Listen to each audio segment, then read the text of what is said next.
Ready to get sewing. The first thing we're going to do is we're going to put in the front pocket, which you can see on the technical drawings comes at a slight angle, and there's a little bit of top stitching there to hold it in place.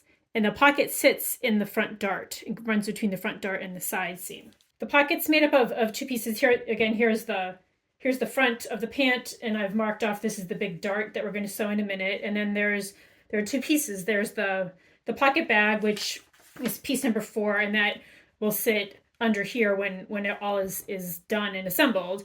And then the other piece is the lining, piece 5, and you can cut this out of a lighter weight fabric if you like. I cut it out of this sort of jersey lining fabric. It needs to be at least as stretchy as your fashion fabric. So mark all of your notches, and we're going to start by sewing the lining onto the fronts, and we're going to sew it right here. We're going to sew it here. Then we're going to sew this piece onto the pocket bag piece, and we're going to fold it in such and such a way. I'll show you, and you'll end up with a really cool little pocket, and then you can do a little top stitching. So let's go over to the sewing machine.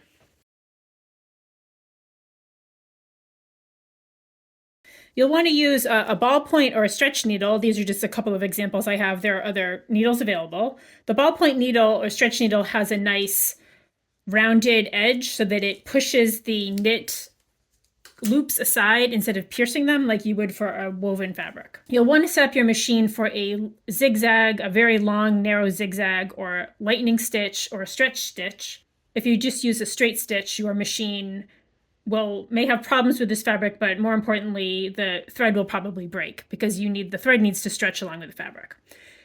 My machine happens to have a factory set one that makes a very short and somewhat wide lightning stitch. What I like to do is I like to make mine a little longer, usually around a 3 millimeter. And then I like to make it a little narrower, usually about a 1/3 of a millimeter or a 0.4 millimeters wide. That tends to provide plenty of stretch, yet doesn't make it so that it takes forever to sew something with this type of a stretch stitch. It takes longer because the stitch will go forward and then sideways a tiny bit. This works for me. You might want to sample with your needle, your thread, and your fabric until you find a stretch stitch that works well for you. Here's just a quick demonstration of what that lightning stitch looks like when you're sewing it. Again, I'm using a dark thread so you can see.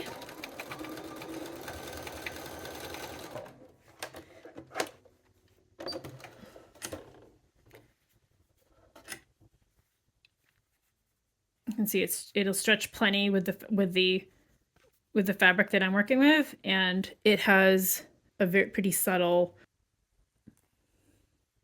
It'll stretch plenty for the fabric that we're working with, and it has a very, very slight zigzag shape.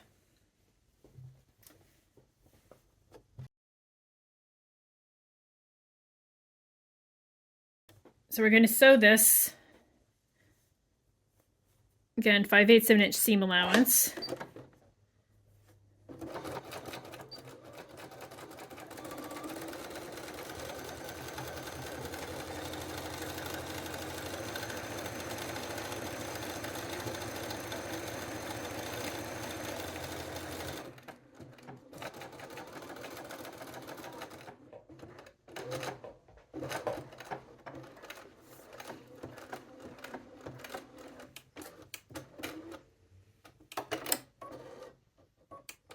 Here's our seam. So you can see from the wrong side, this is what it looks like from the wrong side. And it stretches plenty for our purposes. Now we're going to sew the pocket bag on. This is the pocket bag piece here. Here's the lining that we just sewed in. Here's the fronts with this. This is the seam that we just did. Again, match your double notches. And then you can sew this seam again with a 5/8 of an inch seam allowance.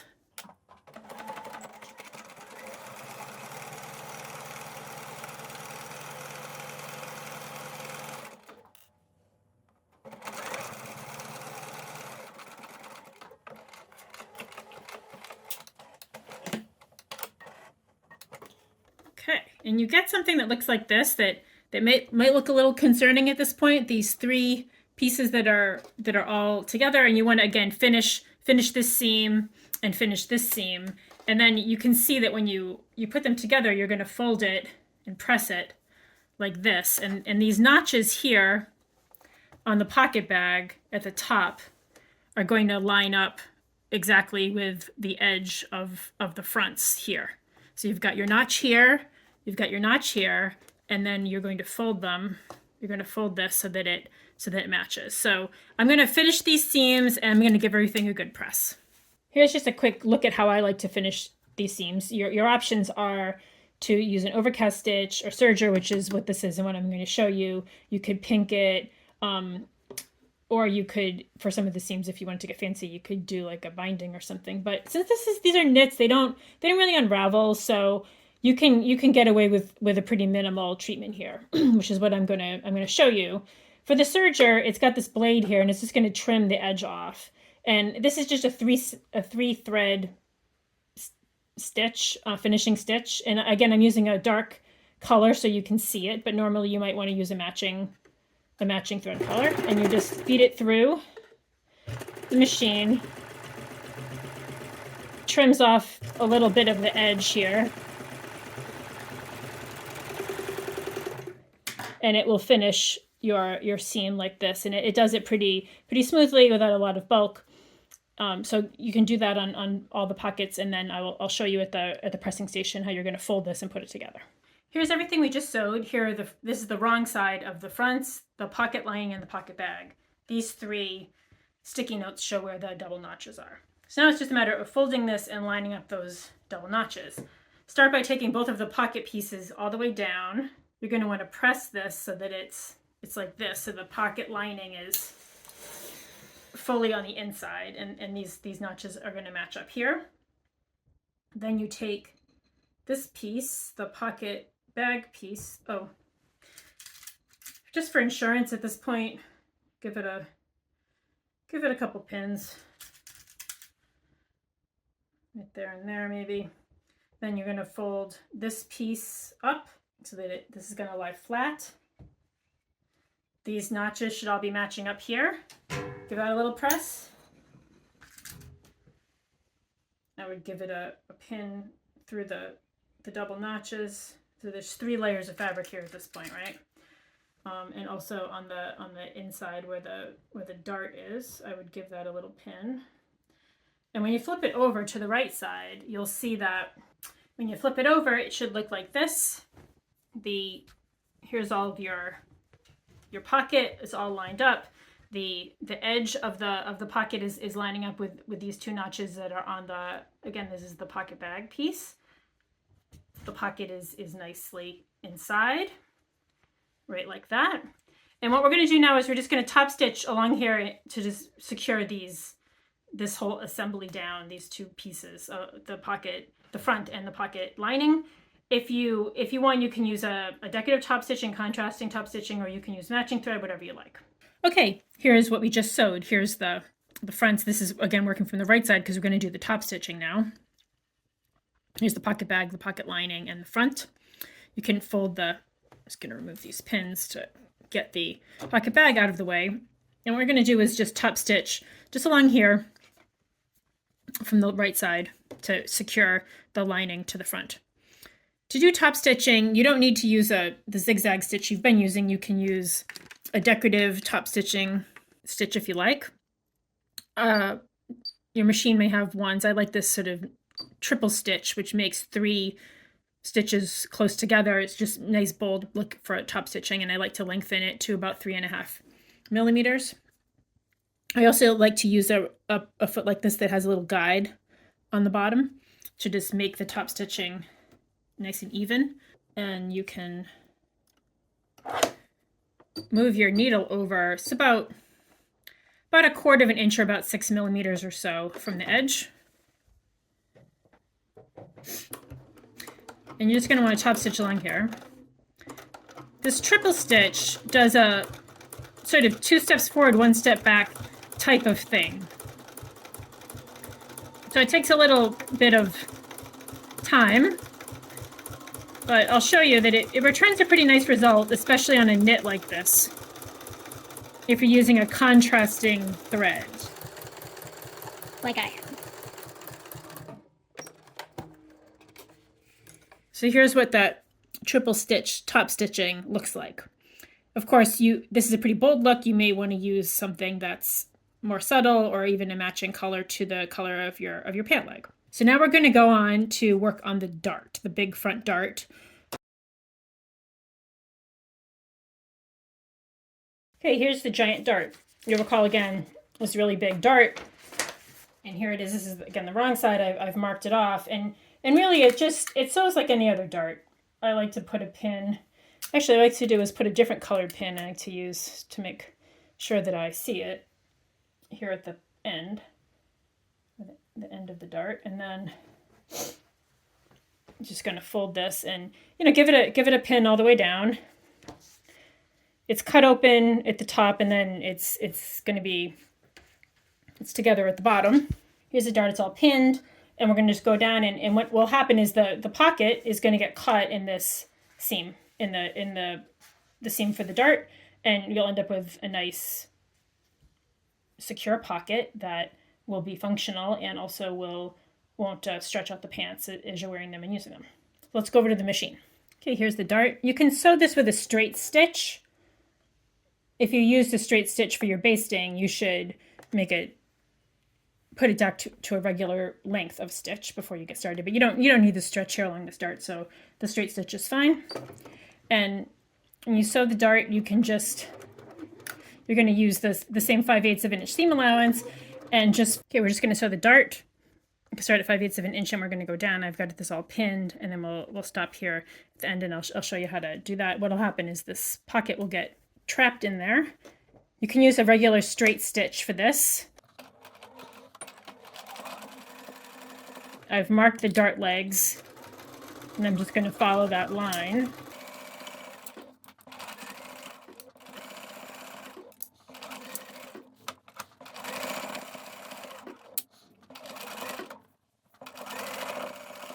When I get to the end, what I like to do with the dart is I like to make my stitch really short.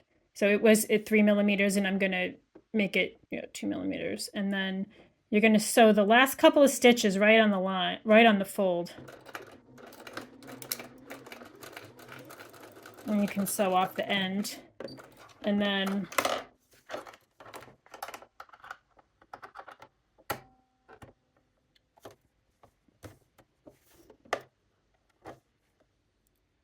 you're going to pull out a sizable amount of loose thread, and then you can just knot it off there so that it stays secure.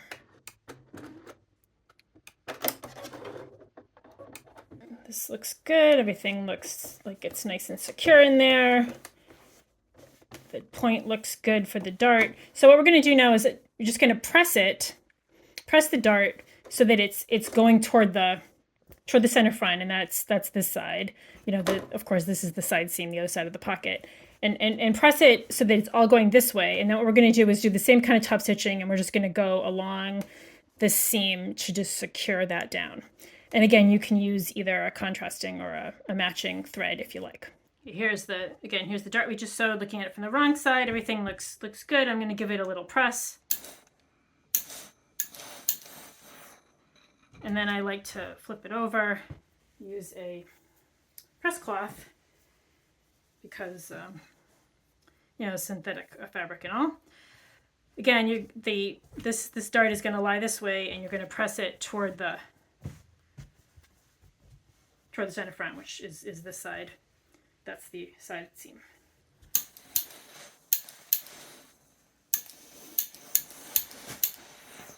Okay. And then usually when you press a dart, after you're done pressing it, I'm going to do a little bit of the point here. Just do that over a ham so that you get a nice point on the end. And then when you press something, just let it sit there for a minute. Just let it kind of dry and cool and take its shape. And then we'll take it over to the machine and we're going to top stitch just like we did for the pocket. We're going to top stitch right along here. Okay, that's looking great.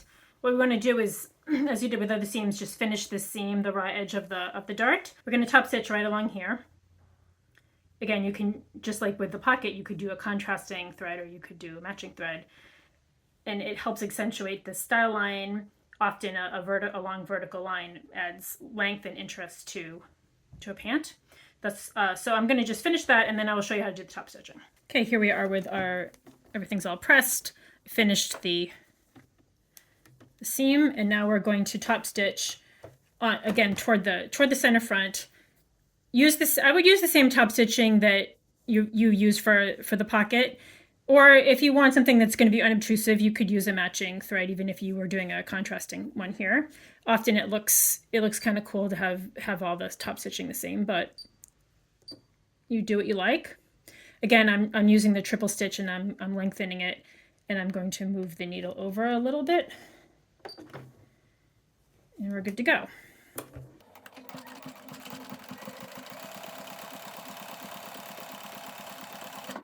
When you get to this point where the pocket is, I would say just be gentle with it, and you might need to use a little, you might want to use a little thing in the back here just to make your presser foot even, just for that little bit so that it goes over nicely and plays well with the pocket.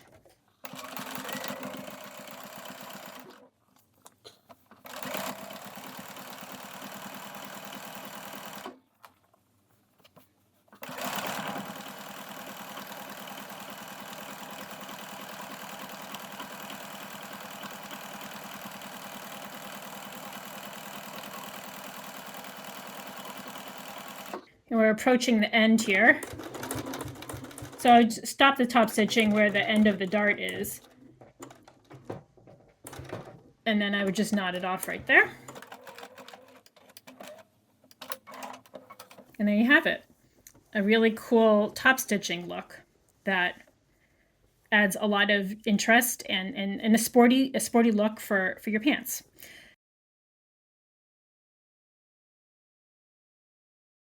Okay, so this dart, just like the other one, you're going to start at 5/8 an inch or 1.5 centimeters, and you're going to taper down here to the point at the end.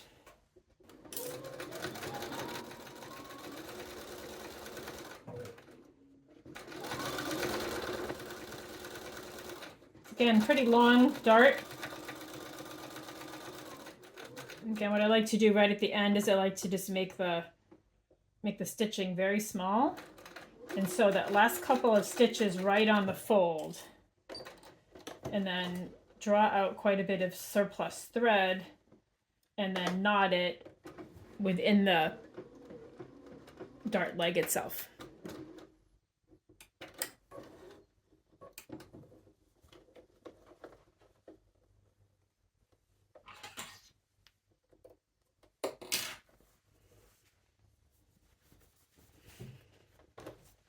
Okay, I think it looks pretty good, and here's the dart back here, and you want to give it a good press and press it with the dart legs facing toward the back, so basically facing toward where your butt will be, which is back on this side, and give it a press, and then do the same thing on the other leg.